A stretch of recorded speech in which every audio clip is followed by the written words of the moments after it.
This is an amateur video of just how you put each piece together, and looking at the assembly, I found the instructions very dense and tedious. So hopefully this will help you out. These are the tools that the instructions say you need.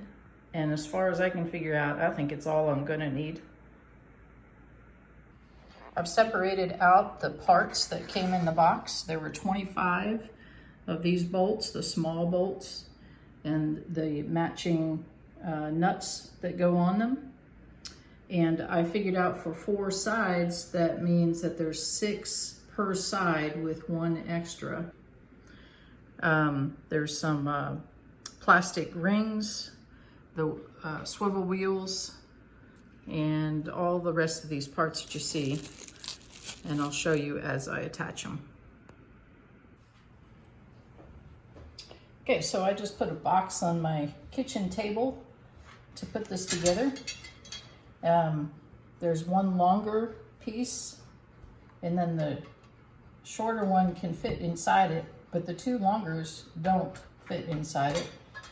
So I'm putting two so that there's 2 holes that are in the center to try to give it extra strength.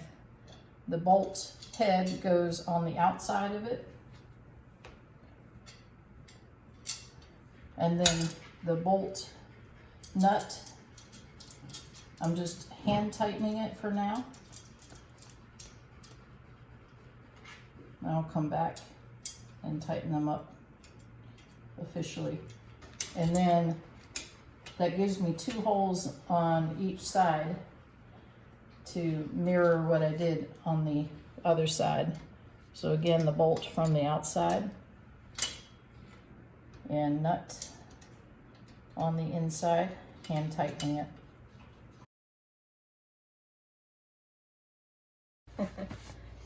All right, so I know it's gonna fit. So here are those parts for this swivel wheel to be put together. There's this plate that's called a swivel plate. It's yellow. It looks like from the diagram that it's the longest bolt that goes with it, the swivel wheel and the cam lever.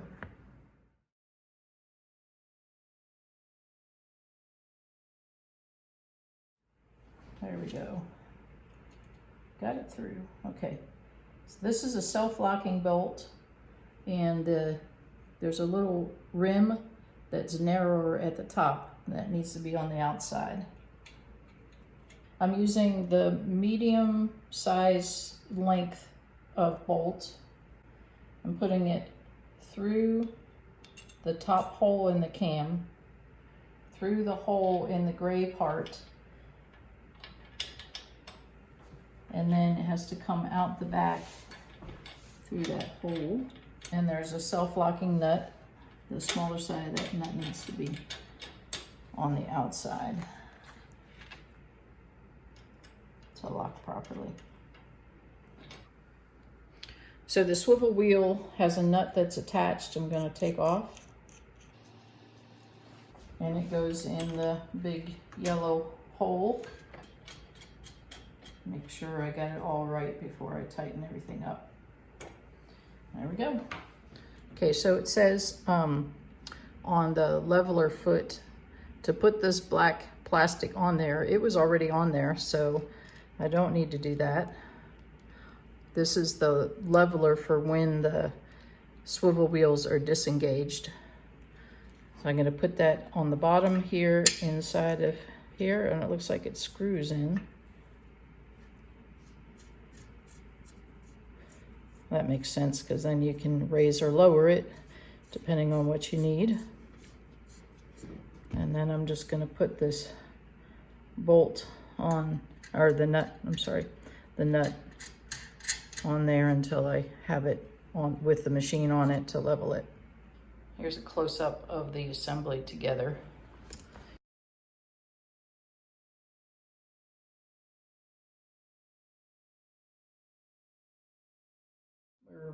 The one that's in this bracket here. There's the wheel, a bushing, and then the bolt goes from the outside through the wheel and the bushing. going to be a little challenging. I got to lift up the frame a little to match the wheels up.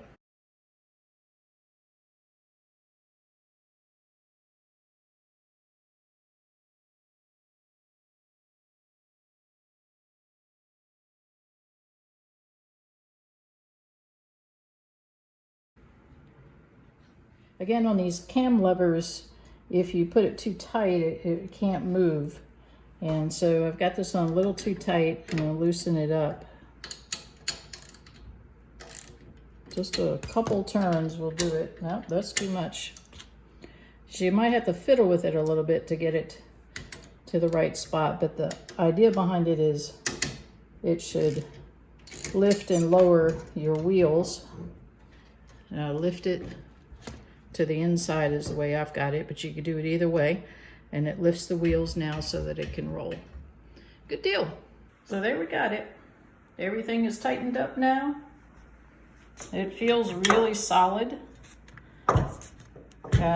There's no bend in this arm like. It's got 2 swivel wheels on the front and 2 stationary wheels on the back. The wheels engage and then disengage with this cam lever. Now the wheel is up and it's off of its feet, as you can see. And if I put this other one up, then I can move this device around.